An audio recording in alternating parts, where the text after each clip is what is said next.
हर हर महादेव दोस्तों, हर हर महादेव। तो दोस्तों, आज की एक कहानी स्टार्ट करते हैं लेके प्रभु का नाम हर हर महादेव। दोस्तों, एक बार हुआ क्या, ऊपर आकाश में कुछ देवियों में बहस छिड़ गई। जैसे लक्ष्मी जी हो गई, सरस्वती जी हो गई, है ना। तो कुछ देवियाँ थी, उनके आपस में बहस हो गई कि मैं महान, मैं महान। अब भैया चक्कर क्या, उसमें सभी आ गए। अब डिसाइड कौन करे कि भैया इन देवियों के बारे में सुने और बताए इनमें से महान कौन। तो नारद मुनि जी आए। उन्होंने बोला, देवी एक काम करिए, आप मृत्यु लोक में जाइए।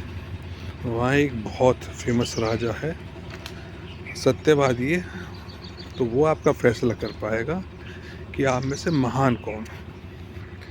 तो ठीक है भैया, सारी देवियाँ गईं राजा के दरबार में। अब राजा ने देखा तो वो हैरान कि सारी की सारी देवियाँ मेरे दरबार में।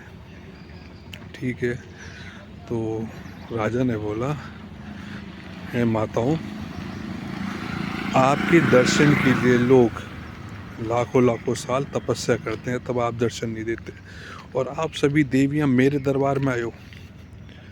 कुछ तो खास बात है, बताइए क्या उद्देश्य है, क्या सेवा कर सकता हूँ आपकी। तो देवियों ने बोला कि हमारे बारे में सुनो और बताओ हम में से महान कौन, और बताओ कौन महान है। अब राजा समझदार था, तो राजा ने एक प्रतियोगिता रखी कि माताओं, आपको एक परीक्षा देनी पड़ेगी, जो सफल होगा वही महान। अब देवियाँ कहती, हम भी परीक्षा देंगे, त्रिविध देवों ने तो हमसे परीक्षा मांगी नहीं, अब तुम हमसे परीक्षा लोगे। कहते, देवी अगर जानना है तो परीक्षा देनी पड़ेगी, नहीं तो आप अपने घर, मैं अपने घर। तो देवियाँ राजी हो गई। तो राजा को बहुत दिनों से सर दर्द हो रहा था। अब सर दर्द हो रहा था दोस्तों, उसका उन्होंने बहुत इलाज कराया, वैद्य से कराया, हर जगह कराया, पर वो सर दर्द नहीं जा रहा था। तो राजा ने एक ही शर्त रखी, जो मेरे सर दर्द को दूर कर देगा वही महान। चलो ठीक है भैया। अब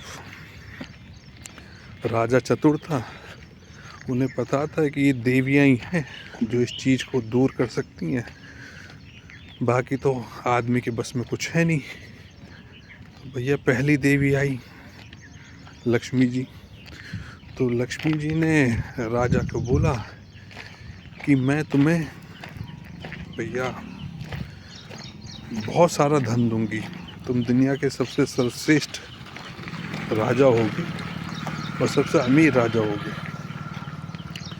अब लक्ष्मी क्या दे सकती, खाली धन ही दे सकती है। तो उन्होंने धन का ऑफर दिया, पर क्या करें, धन और सरदर्द का कोई मेल नहीं।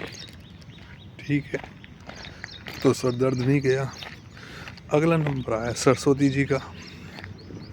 सरस्वती जी ने बोला कि मैं तुम्हें दुनिया का सबसे बुद्धिमान व्यक्ति बना दूंगी, है ना। अब उन्होंने अपना ऑफर दिया, पर वो ये शिक्षा का और सर दर्द का कोई मेल नहीं। तो ऐसे एक एक करके सारी देवियाँ सामने आईं, उन्होंने अपना बताया भैया, पर सर दर्द दूर नहीं हुआ। लास्ट में एक देवी आई जिनका नाम था भूलन देवी।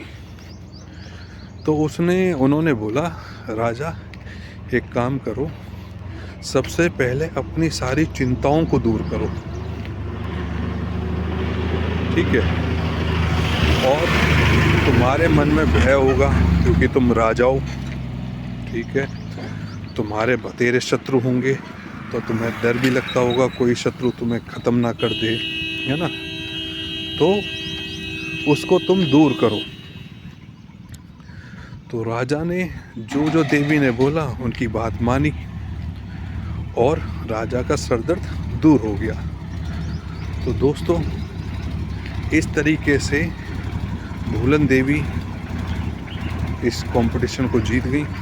तो दोस्तों, हमेशा याद रखना कि परमात्मा अगर हमें ये शक्ति ना दे, भूलने की शक्ति ना दे, तो इंसान जी नहीं सकता।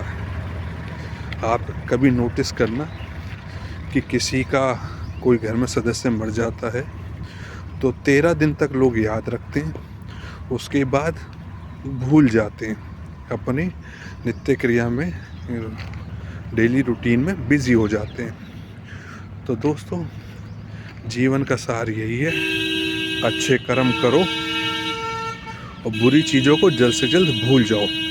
सर में ज़्यादा बोझ मत रखो। उम्मीद करता हूँ दोस्तों आपको ये कहानी पसंद आई होगी। हर हर महादेव।